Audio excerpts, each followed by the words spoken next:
Hi everybody, my name is Pat O'Hara and I'm your instructor for History 245.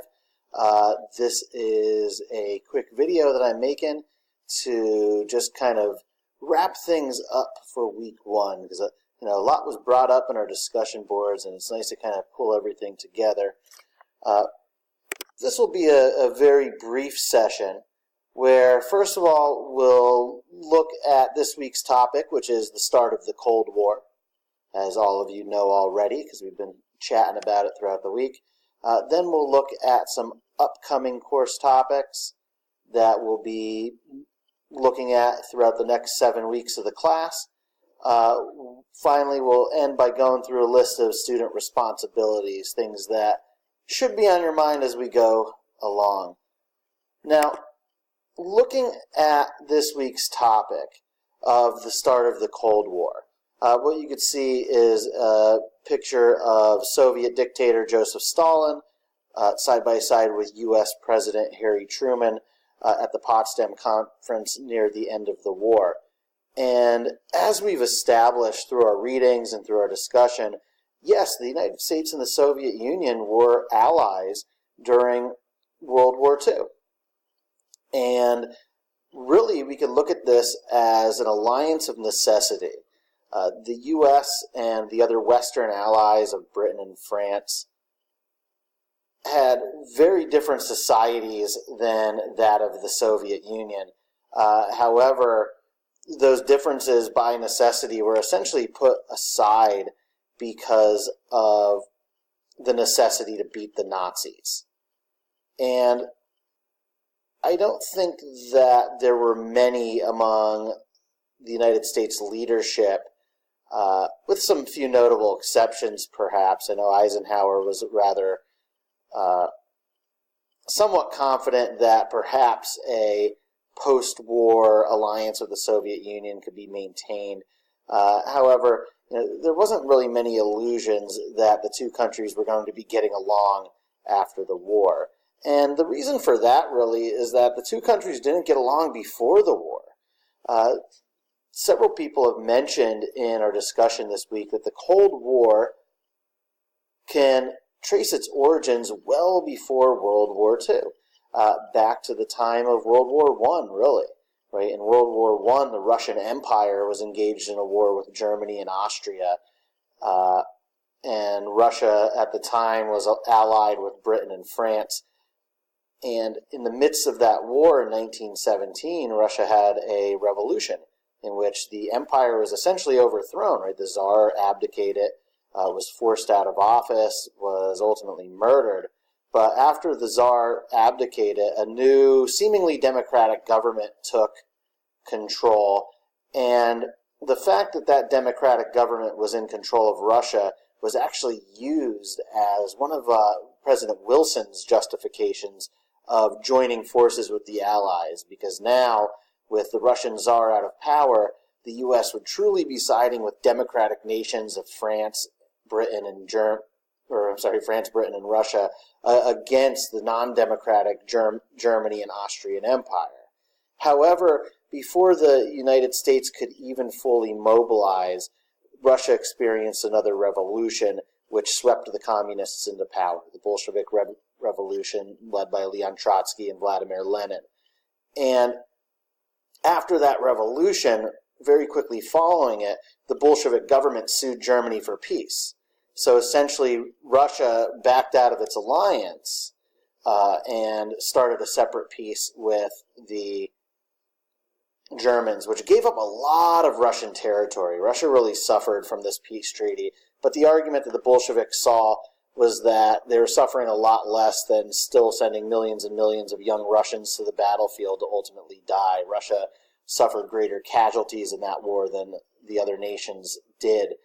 Other allies like France, Britain, and the United States looked at that as a downright betrayal. And aside from that being a betrayal, the new communist leadership of Russia was actively advocating the exportation of its communist system to other countries throughout Western Europe and through the United States. That started a very, very tense period. It led to the post-Cold War Red Scare, which we often call the First Red Scare, that went on in 1919 and 1920, and it led to the lack of diplomatic relations between the United States and the Soviet Union right up until Franklin Roosevelt's tenure in office, when the U.S. finally set up an embassy there and established official recognition of the USSR as a legitimate nation, not one that the U.S. was necessarily friends with, but at least recognized its existence. Now, that feud, though, like you know, was put away during World War II to an extent. It was still very uneasy. I don't think either of those individuals on the picture right there, whether it was Truman or Stalin, were truly comfortable standing right next to each other. The same would have been true with Stalin and British leader Winston Churchill, who I know you've read a little bit about this week. The end of World War II, though, really marks the reasons that we look at as being the start of the Cold War. The Soviet Union had invaded Eastern Europe, bearing the brunt of the land war in Europe, refusing to cede their gains in Eastern Europe. They took back the territories that were formerly part of the Russian Empire, really stretching from Moldova and Ukraine all the way north to the Baltic states of Lithuania, Estonia, and Latvia, and then went all the way west to East Germany, maintaining their control over East Germany, arguing that, hey, this country invaded us twice in the 20th century. We're going to put in policies in place to make sure that does not happen again.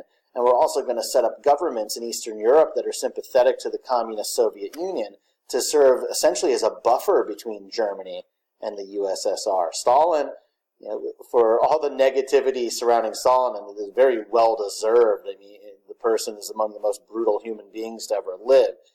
His arguments regarding the Soviet post-war policy are those that express some really legitimate concerns based on the history of the 20th century and the role of both Germany and Russia in the 20th century. But we see that the Cold War feud really escalates after World War II based on that fact and based on U.S. control of nuclear weapons and use of said nuclear weapons in Japan. The Soviets were entering the war against Japan after Germany had surrendered.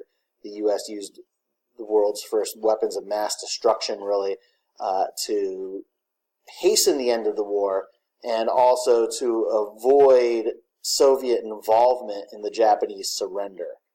It's kind of like the containment strategy that many people brought up on our discussion board this week, even before containment was officially laid out as a strategy, right? Limiting the Soviets' role in the end of the war. And that brings us to that next point of the early Cold War events. A lot of the good events got brought up, from Winston Churchill's largely symbolic Iron Curtain speech that is often looked at as the kickoff point of the Cold War, right down to the containment policies of Truman, their successes in Europe, the rationale behind containment, the joint rationales behind the Marshall Plan. This week's discussion went in a lot of excellent directions, and all of those topics will be built upon when we look at future discussions throughout this term. So some of the things to come here, first of all, we're going to look at the many phases of the Cold War, and I give some images here that kind of exemplify each of those. In the top left, we have Dwight Eisenhower visiting troops in Korea as promised during the Korean War after he was elected. You have a major turning point in the top right with Richard Nixon shaking hands with Mao Zedong, the former dictator of the time of China, which changed America's China policy. We have Fidel Castro giving a speech before the United Nations. Fidel Castro was the leader of the Cuban Revolution and set up a communist regime in Cuba that was sympathetic to the Soviet Union. You have two of the most influential figures of the 1980s, President Ronald Reagan and Soviet Premier Mikhail Gorbachev, shaking hands. 1980 saw both an escalation and a de-escalation of a Cold War, and I think that's going to be among the most interesting discussions later on this term. And also from the 1980s, you have Rocky Balboa about to square off with Ivan Drago. And as silly as it seems to kind of put something from the Rocky movies here, the Cold War was a very pervasive element of American culture throughout. that extended to all aspects of popular culture as well. And this is just one of many expressions of that in the movie Rocky Part 4.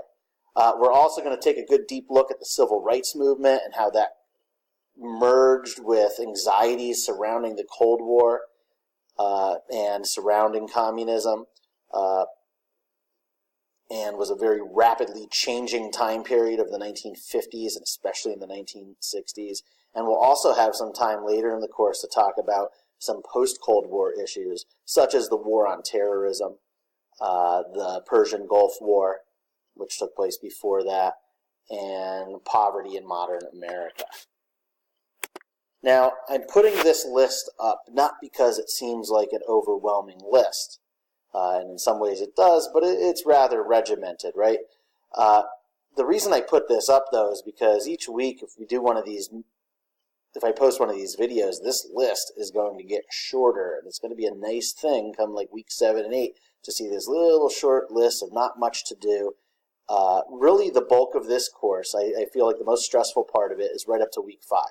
Right, week 2, I mean, we're already done with week 1. Week 1 was just a discussion. Week 2, you have an analysis paper, another discussion. Week 3 is when you choose your topic for the final paper. Week 4, we have a discussion and actually an analysis paper. I made an error here. There's an analysis paper in week 4 that's definitely there. I'll fix this for the next time. Week 5, you got a discussion, your rough draft. That's when the bulk of the work is done. The more finished version of a rough draft that you have on week 5, the less stress you'll have week 7 and 8. Trust me on that. I see students that have a very relaxed experience, enjoyable experience for the latter part of the course after getting that rough draft done in week 5. Week 6, we have a discussion, and that's kind of like an off week in order to finish the paper with just a discussion requirement.